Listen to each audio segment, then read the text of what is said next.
Morning 7th class. आज मैं आपको संज्ञा पढ़ाने जा रही हूँ। संज्ञा हम पहले भी पढ़ चुके हैं, इनकी एक्टिविटीज़ क्वेश्चन आंसर वगैरह नहीं हुए थे, तो वही बता रही हूँ मैं आपको। पहले हम थोड़ा सा वापस से देख लेते हैं इसको। सबसे पहले हम परिभाषा पढ़ेंगे। किसी वस्तु, स्थान, प्राणी, भाव आदि के नाम को क्या कहते हैं? संज्ञा कहते हैं। ठीक है, किसी वस्तु, स्थान, प्राणी, भाव आदि के नाम का बोध कराने वाले शब्दों को संज्ञा कहते हैं। संज्ञा के भेद। संज्ञा के कितने भेद हैं? 3 भेद बताए गए हैं: व्यक्तिवाचक संज्ञा, जातिवाचक संज्ञा और भाववाचक संज्ञा। तो पहले व्यक्तिवाचक संज्ञा पढ़ेंगे।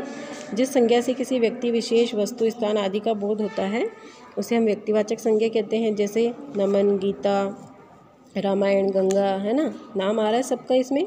चाहे किसी का भी नाम आए, चाहे व्यक्तियों के नाम आए, स्थानों के नाम आए, या वस्तुओं के नाम आए, या प्राणियों के नाम आए, या दिशाओं के नाम आए, या पर्वतों के नाम आए, किसी के भी नाम आते हैं तो वो कौन सी संज्ञा होगी?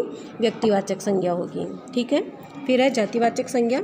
जो संज्ञा शब्द किसी विशेष व्यक्ति को न बताकर, मतलब किसी विशेष एक पर्टिकुलर का नाम नहीं बताया जा रहा है, किसी भी वस्तु, व्यक्ति, स्थान का, किसी विशेष व्यक्ति को न बताकर उसकी संपूर्ण जाति का बोध कराए तो वह क्या कहलाती है? जातिवाचक संज्ञा कहलाती है। जैसे पुस्तक है तो यहाँ पर पुस्तक में सारी पुस्तकें आ जाती है ना, देश में सारे देश आ जाते हैं। अगर यहाँ नाम आ जाता है पुस्तक का या देश का, तब वहाँ पर कौन सी संज्ञा होती है? व्यक्तिवाचक संज्ञा होती है। ठीक है।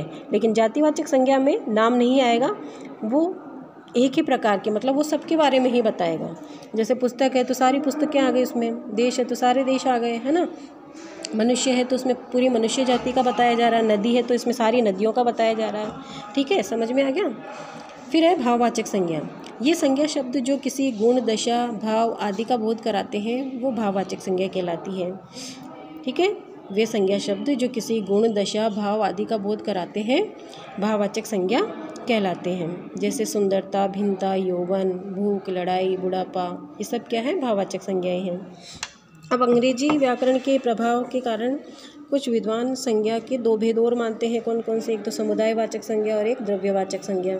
जिस संज्ञा शब्द से समूह अथवा समुदाय का बोध हो उसे समुदायवाचक संज्ञा कहते हैं। जैसे कक्षा, मतलब समूह का ज्ञान हो रहा है, इसमें कक्षा, सभा, भीड़, सेना, परिवार, समूह का ही हो रहा है ना, इसमें बहुत सारे व्यक्ति है, बहुत सारे जने रहते हैं, तो उसमें समूह का ज्ञान हो रहा है, इसलिए कौन सी संज्ञा है? समुदायवाचक संज्ञा है।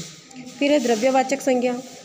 द्रव्यवाचक संज्ञा किसे कहते हैं? जिन संज्ञा शब्दों से किसी पदार्थ अथवा धातु का बोध हो उसे द्रव्यवाचक संज्ञा कहते हैं। जैसे पीतल, सोना, तांबा, दूध, घी, कोयला, चावल, गेहूँ, ये सब क्या है? द्रव्यवाचक संज्ञा में आते हैं। ठीक है, चलिए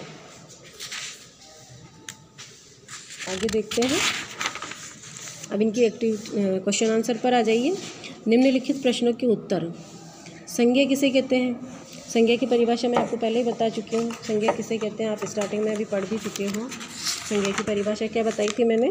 किसी वस्तु, स्थान, प्राणी, भाव आदि के नाम का बोध कराने वाले शब्दों को क्या कहते हैं? संज्ञा कहते हैं। ठीक है। अब इसमें हम कुछ भी नाम ले सकते हैं, जैसे दिल्ली, रवि, है ना, वस्तुओं में फल का, जैसे समोसा, और अहिंसा, सत्य, अहिंसा, ऐसे एग्जाम्पल, ऐसे नाम लिखकर हम इनके उदाहरण दे देंगे। ठीक है। सेकंड क्वेश्चन क्या है? संज्ञा के कितने भेद होते हैं? उदाहरण सहित वर्णन कीजिए। संज्ञा के 3 भेद होते हैं। कितने भेद होते हैं?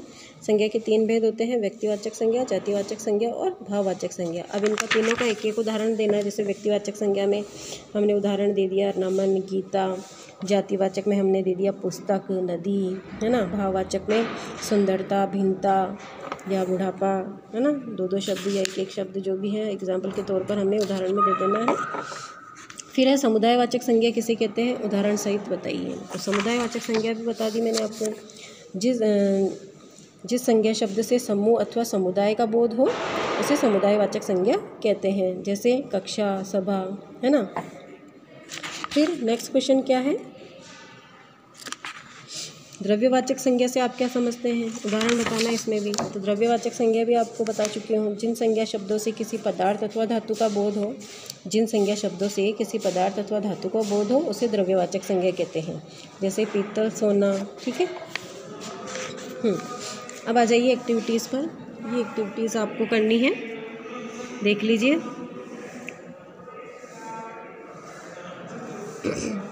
ठीक है। ये आपको बुक में ही फिल करना है इस तरीके से पेंसिल से। सिर्फ क्वेश्चन के आंसर ही आपको नोटबुक में करने, क्वेश्चन आंसर ही आपको नोटबुक में करने। ये एक्टिविटीज़ तो आप बुक में ही फिल करके रख लीजिएगा।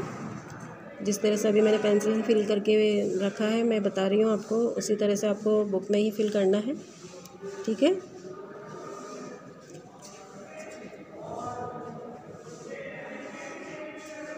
ये मिलान कीजिए। लास्ट क्वेश्चन मिलान करना है।